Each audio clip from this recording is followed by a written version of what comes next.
Aloha, I'm Mike Story from Hawaii Health at Work Alliance, a UHA company. Thank you for joining us and our Work Well video. Jacob Ledesma and Rita Madden founded Moon Gardens, and today we are excited to have Rita share how traditional ways of eating can help us prevent, manage, and even reverse common chronic diseases. We hope you enjoy.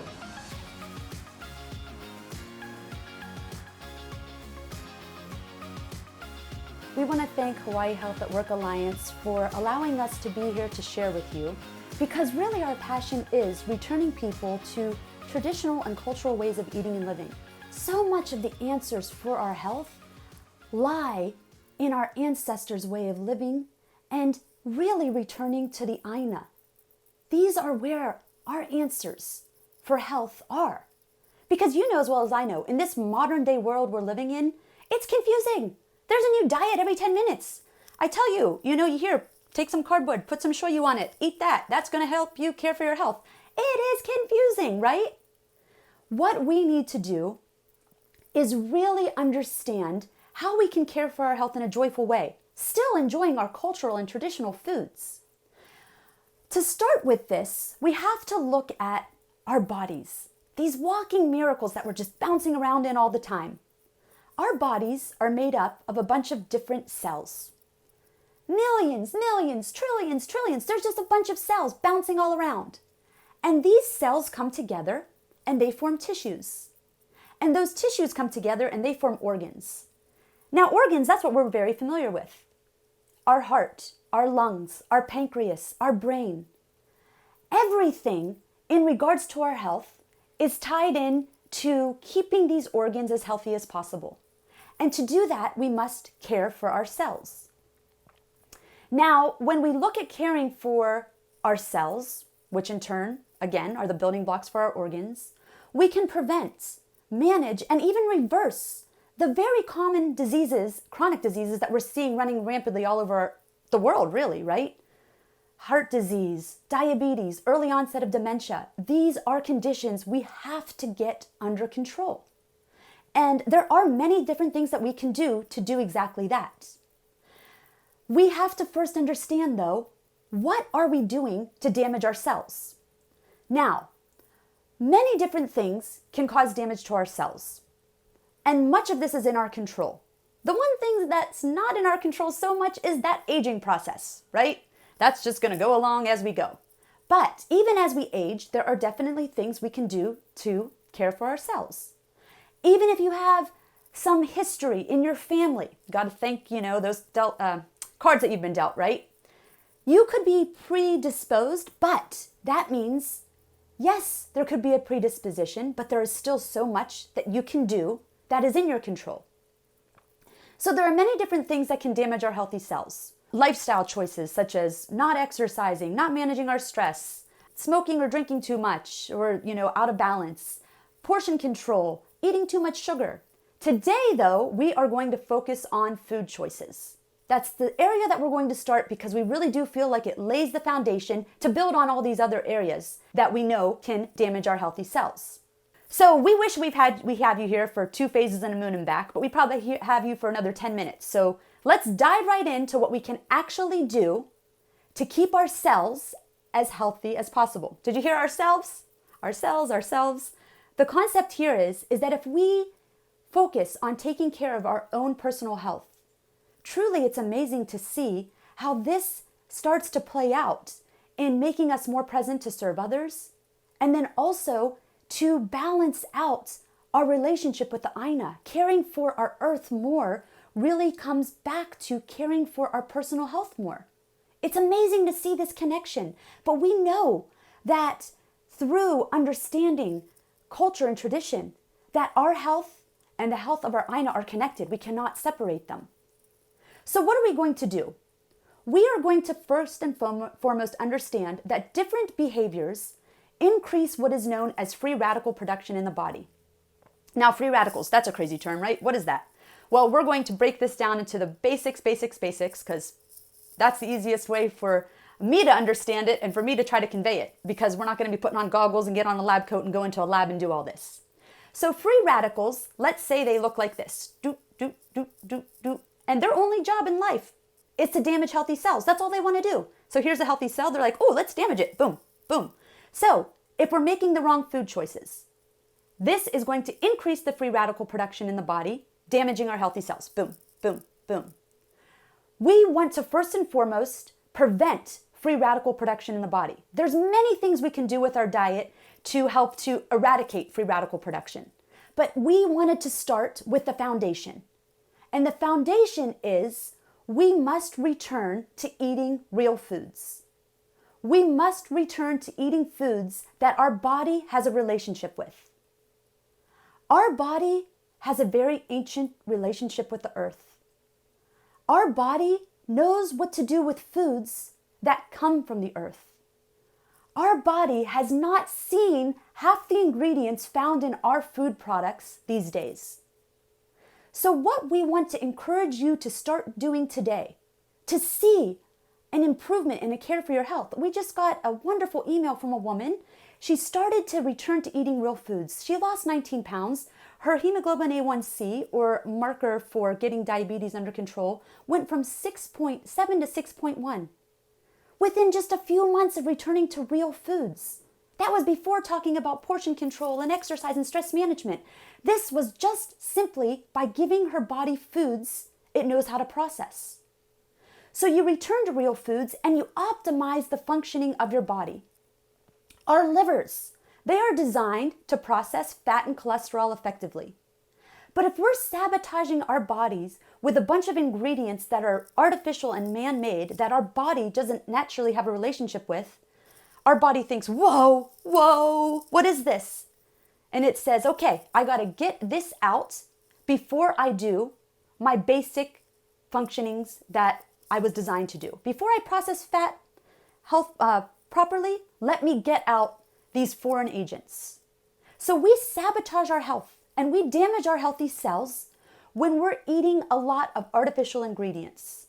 So what we wanted to start to give you some tips in doing is figuring out how to return to eating the foods our ancestors ate.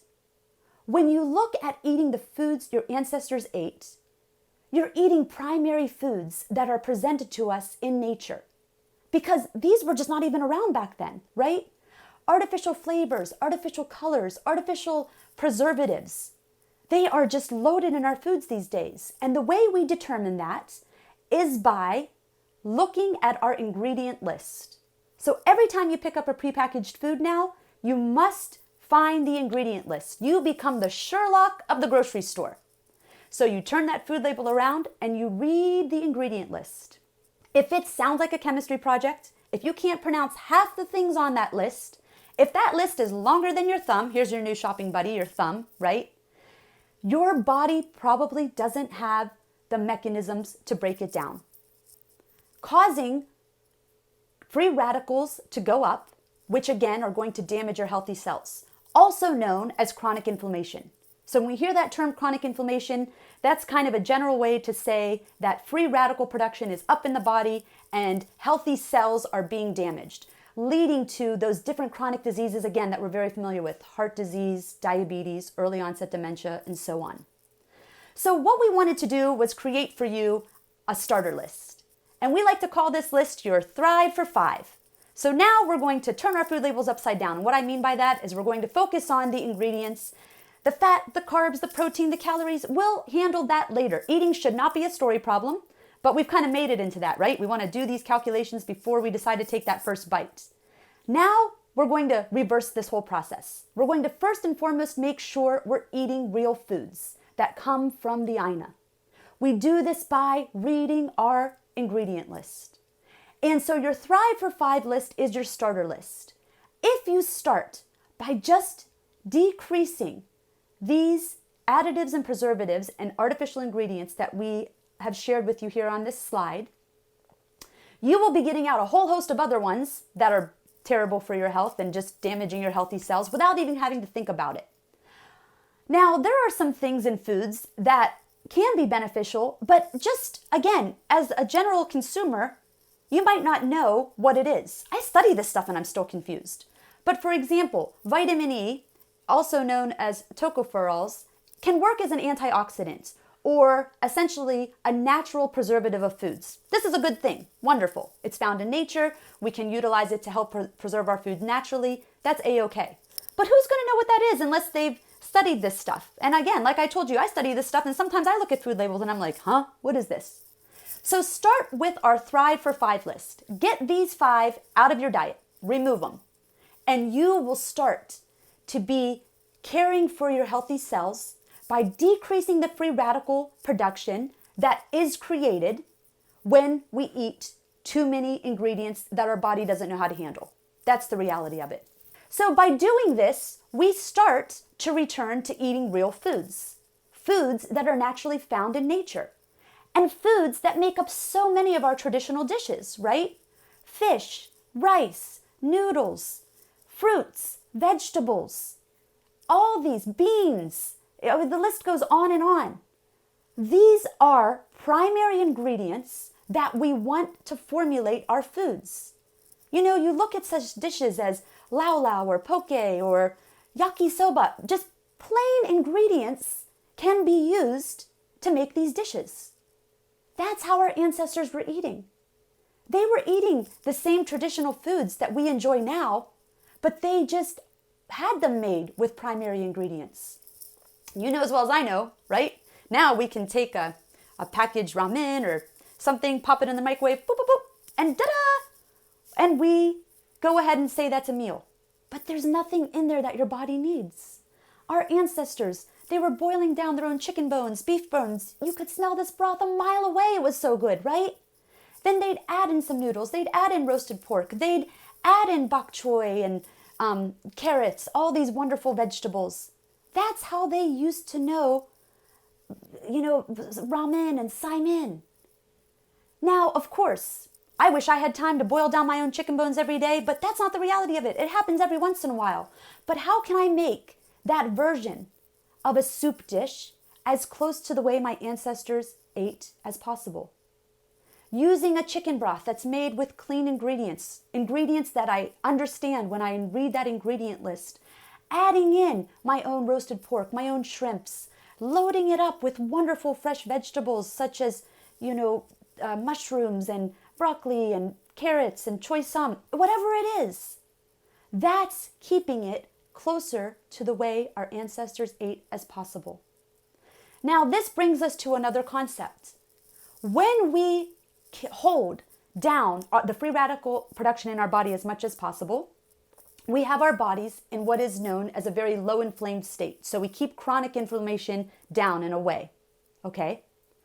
This is good because then our bodies are designed to handle the occasional insults and attacks that we might throw its way. And what I mean by that is, so occasionally you have something that contains some artificial flavor or some artificial preservatives. Because on a regular basis, you're eating a diet that's primarily made up of real ingredients, your body can function with handling those occasional ingredients that it doesn't have a relationship with. But when you're eating those on a daily basis, the body just can't handle it. There's too much free radical production, the chronic inflammation is too high, and our bodies are not able to function at peak performance. So the take-home message today is we want to practice our rule at Moon Gardens, which we call 80-20. Healthy and balanced eating is 80-20, meaning 80% of the time you are eating the proper foods that our body has a relationship with. Now again, we talk about imbalance and all that other stuff and how to optimize foods to come in that are higher in qualities to fight off free radicals, such as vegetables and things of that nature, hopefully in the future. But this is just what we're focusing on right now. Eat real foods 80% of the time. And this is life, right? If 20% of the time things get a little off kilter, you have some ingredients that might not be the best for you, you're eating out, you don't know what's in the foods that were prepared, that's 20% of the time. Your body is designed and can handle those occasional attacks when it's less than more often than not. So focus on returning to eating the foods your ancestors ate more than not. Start with this Thrive for 5 list and focus on returning to eating the foods that your body knows how to process.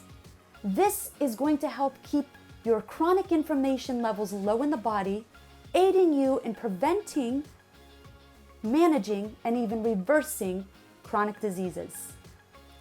Hawaii Health at Work Alliance, a UHA company, would like to thank you for watching this edition of our Work Well video series.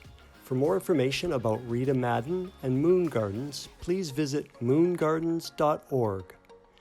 To access more Work Well videos and expert information about workplace wellness, please visit HHWA.com.